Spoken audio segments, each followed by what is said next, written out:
Evening.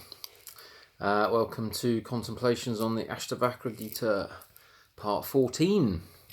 We're kind of trundling through all the teachings at the moment. We're on teaching number 17 today, and there's 3 more to go after that. So we're almost done, really. I have to think of something else to do after this.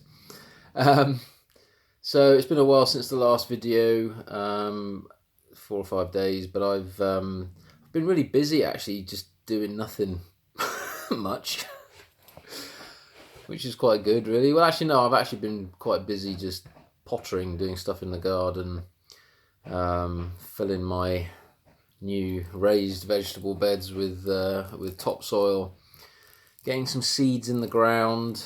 Nice time to plant now. You know, the weather's obviously been lovely and warm, so the earth is nice and warm.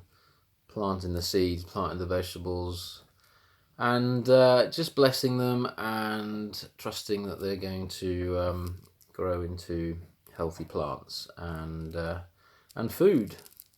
Yeah, so very important skill to learn if you've never grown your own food. Might come in handy with all the craziness of the world. I mean, I'm not saying you have to kind of sustain yourself completely from your garden, but yeah, just look into it. Look into. I'm thinking, and maybe when I clear some space and find some energy to do it, maybe start a community garden here within the estate that I live in. There's a huge patch of land up the road from my house, and it's communal land, but it's managed by a company that manages the properties on this little estate that I live on, and great scope for creating allotments and growing huge amounts of food, you know, fresh organic food, so all good. Anyway, so yeah, I'm going to keep it fairly short tonight. I'm going to do a longer video at the end of the week where I'm going to kind of be talking a little bit more about the transformation process that we are going to end up going through or are going through, either consciously or unconsciously. You know, unfortunately you don't get a choice. You know, we're part of a system, we're part of a process, we're part of an ever-changing, unfathomable, unknowable creation, which, you know, feeds on itself, really. I talk about food, right? Yeah, you know, I plant seeds in the ground, and these seeds will grow into a lettuce or a carrot or a parsnip, whatever I've planted. Then I'm going to eat that, and yum, yum, yum, thank you very much. So everything that's manifesting in this form is ultimately comes from the same substrate, the same clay, energy, if you want to call it energy. We call it energy. Energy manifesting in different shapes and sizes and forms, and it's all food. Yeah, we're food, we must be food, you know. Our souls to some extent are like seeds. Yeah, they grow based on the experience, the nurturing, the environment that they've been planted in, but they're almost kind of self-sustaining seeds. You know, they nurture themselves, or they can destroy themselves, and that's kind of what I'm going to be talking about a little bit more towards the end of the week. But today I briefly wanted to touch on the concept of will, W-I-L-L, or willpower, willpower. Because we all have an aspect of our soul which is willful, okay? And will essentially gives us the opportunity to create, to some extent, be in some kind of control of our choices and actions, what we choose to create, what we choose to do, what we like, what we dislike, what we prefer what directions we prefer to go into in our lives. And so it's very important to build willpower, okay? because willpower could be attributed to an aspect of the energy system that makes up your soul, an energy body, if you want to look at it, kind of call it that. We have different layers of energy bodies, and I've spoken about this before: etheric, lower mental, astral, higher mental. And then as we kind of go up or become more subtle in our energy bodies, we touch what the Gnostics or some traditions call the causal body.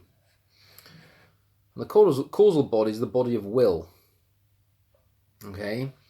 And biblically speaking, if you've ever read some of the Christian Gospels, there's the story of the wedding feast, where the king invites everyone from the town to join him in a feast. So he sends out his courtiers and his servants, and he says, right, invite everyone, or invite all the important people from the town to come and feast with me on this date. And these people went out, and they went to the tax collectors, they went to the judges and all that. And all these people said, I'm just far too busy to come and feast with the king. Okay, I've got this to do, I've got my taxes to count, I've got my cattle to count, I've got my house to build, I've got my material goods to look after, okay, my money to worry over. So none of them could find the time or wanted to come and feast with the king. And so his courtiers came back and said, well, sorry, no one wants to come. So he said, right, fine, send the invitations out to the homeless, the poor people, everyone that anyone you can find is invited. And those individuals that I guess, we would describe societally as less advantaged were the ones that came to the feast, okay? Because they were meek, they were humble, and they were grateful.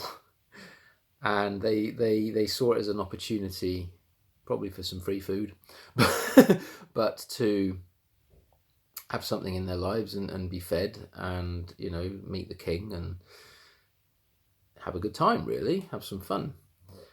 But they didn't have all this busyness going on in their lives. They probably were busy to some extent, but they weren't so attached to their material conditioning and, let's call them, trappings.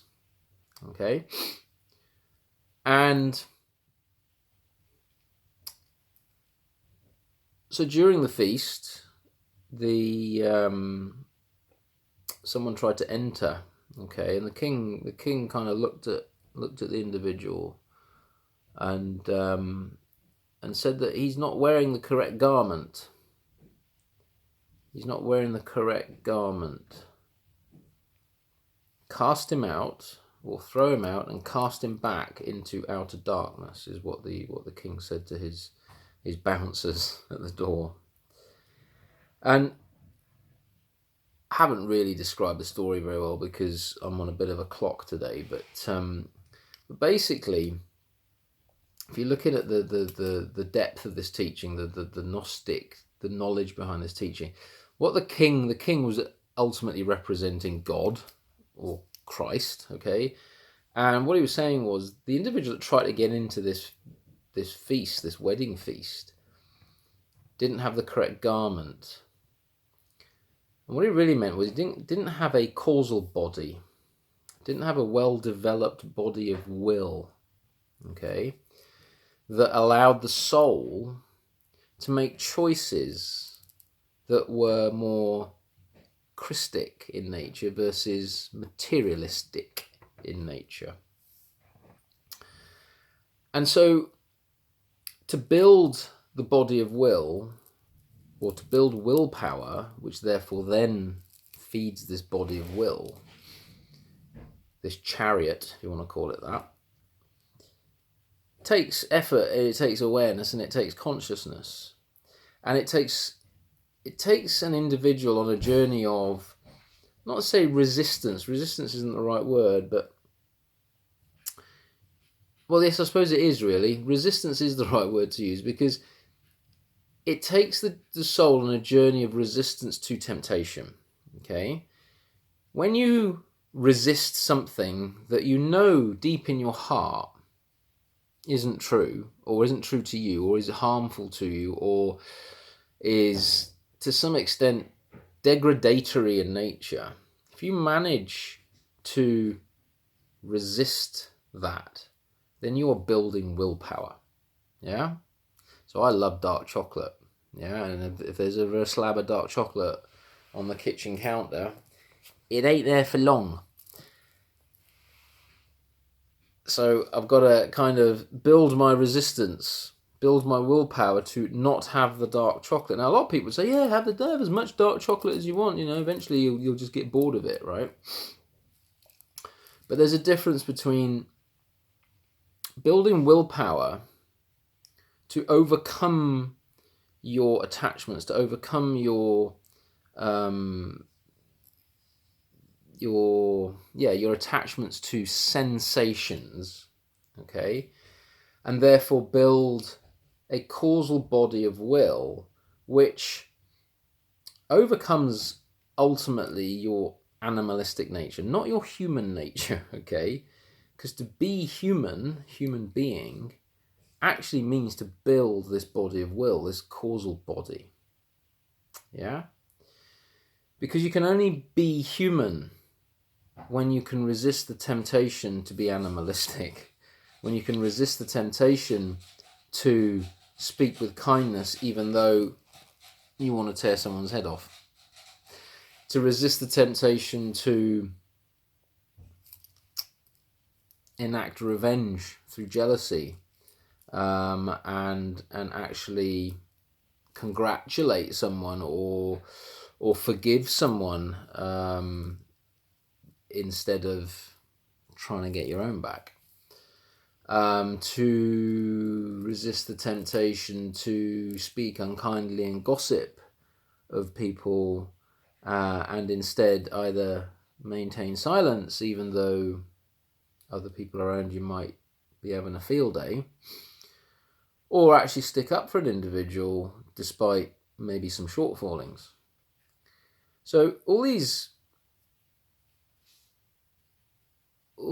turning these or working with the body of will, working with willpower, and it can work both ways, right? You can actually use your will to enact harm, right? But the more you work with your willpower to build your solar body, your causal body, your body of light, the less you are feeding your lunar body, which is the body of darkness, okay? The body that is reflective in nature, the body that is natural, okay? So, the physical body, the etheric body, the astral body, which is all about the emotions and the emotional states. These are all part of nature, okay? These are all part of this kind of cosmic cycle, this infinite cosmic cycle of creation and destruction, recurrence, if you want to call it that. So the more the soul can build enough willpower to pull itself out or grow through the compost that has been buried in, this material compost, right? The more it can liberate itself, if that's what the soul wants to do. If you're having a field day, if you're having fun, have fun, you get plenty of chances. But there is a danger, if you want to, I don't like to use the word danger, but yeah, there is a danger of not building enough willpower in your life, not balancing temptation, attachment, material desire with more soulful, Christic, if you want to call it that, qualities. Because if you don't do that, you don't grow through the compost. You get stuck in it. And more unfortunately, you might actually start to rot in it and actually become it. Okay, become part of the compost. And there's another parable that Christ talked about, or Jesus Christ talked about, where he talks about being the vine. I am the vine, we are the branches. We're all connected. We're all part of Christ, part of this creation, part of the whole. But if you disconnect yourself from that consciousness, that energy, you shall surely wither and die. Which basically means you become part of the substrate. You lose so much consciousness, you get hypnotized so much that down you go again, down through the vegetative and animal, vegetative and mineral kingdom. The consciousness kind of goes again. And I think I've mentioned it before in one of the other videos. That's unfortunate, because to get a human incarnation for consciousness or for your soul to incarnate into a human vehicle has taken a lot of work. The last thing you want to do is screw it up. Okay, so just to be aware that building the body of will is extremely important when you're facing challenges in life, tests, initiations. How much willpower have you got within you? How much solar power do you have within you to be able to resist and do the opposite of what all your animalistic or mind and emotional tendencies are telling you to do? Yeah? So again, I'm going to expand on it a little bit in the next video. So, number 17. So we've got 3 more after this. So number 17 is called the true knower. And Ashtavakra said, one has attained knowledge and reaped the fruits of yoga, who is content, purified of attachments, and at home in solitude. The knower of truth is never miserable in the world, for the whole universe is made of himself alone. As the foliage of the neem tree does not please an elephant who delights in salaki leaves, so do sense objects not please he who delights in self. Rare in the world is one who does not relish past enjoyments, nor yearn for enjoyments to come. Those who desire pleasure and those who desire liberation are both common in the world. Rare is the great soul who desires neither enjoyment nor liberation. Rare is the right-minded person who neither covets nor shuns religion, wealth, pleasure, life, or even death. The sage neither cares for the universe nor desires its dissolution. He lives happily with whatever comes his way. He is blessed. Knowing self, mind empty and at peace, the sage lives happily, seeing, hearing, touching, smelling, eating. There is no attachment or non-attachment, for one in whom the ocean of the world has dried up. His look is vacant, senses still, his actions have no purpose. The sage is neither asleep nor awake, his eyes are neither open nor closed. Thus, for the liberated soul, everywhere there is only this. The liberated soul abides in self alone, and is pure of heart. He lives always and everywhere, free of desire. Seeing, hearing, touching, smelling, eating, taking, speaking, walking, the great soul exerts neither effort nor non-effort. He is truly free. The liberated soul does not blame or praise, give or take, rejoice or become angry. He is everywhere unattached and free. The great soul remains poised and undisturbed, whether in the presence of a passionate woman or observing the approach of his death. He is truly free. The sage sees no difference between happiness and misery, man and woman, adversity and success, Everything is seen to be the same. In the sage there is neither violence nor mercy, arrogance nor humility, anxiety nor wonder. His worldly life is exhausted. He has transcended his role as a person. The liberated one neither avoids experience nor craves it. He enjoys what comes and what does not. The sage is not conflicted by states of stillness and thought. His mind is empty. His home is the absolute. Though he may perform actions, the sage does not act. Desires extinguished, free of thoughts of I and mine, he knows with absolute certainty that nothing exists. The sage is free. His mind no longer projects delusion, dreaming, dullness. This state is indescribable.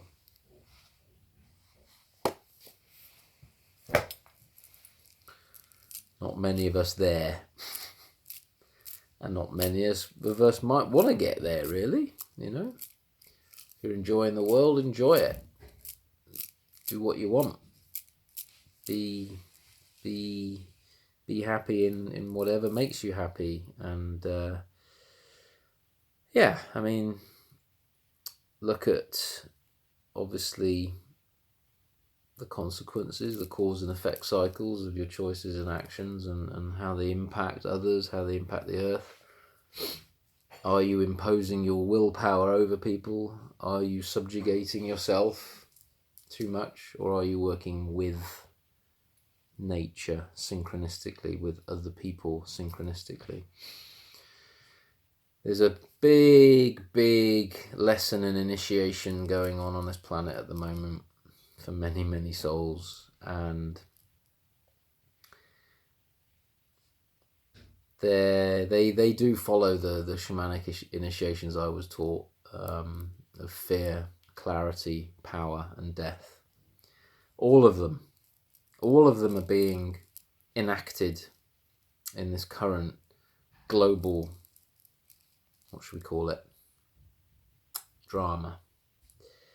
And the more we see with clarity, the more we express love and confidence and certainty instead of fear, the more we learn to build our body of will so that we can work as a power, in a power with approach rather than power over or power under.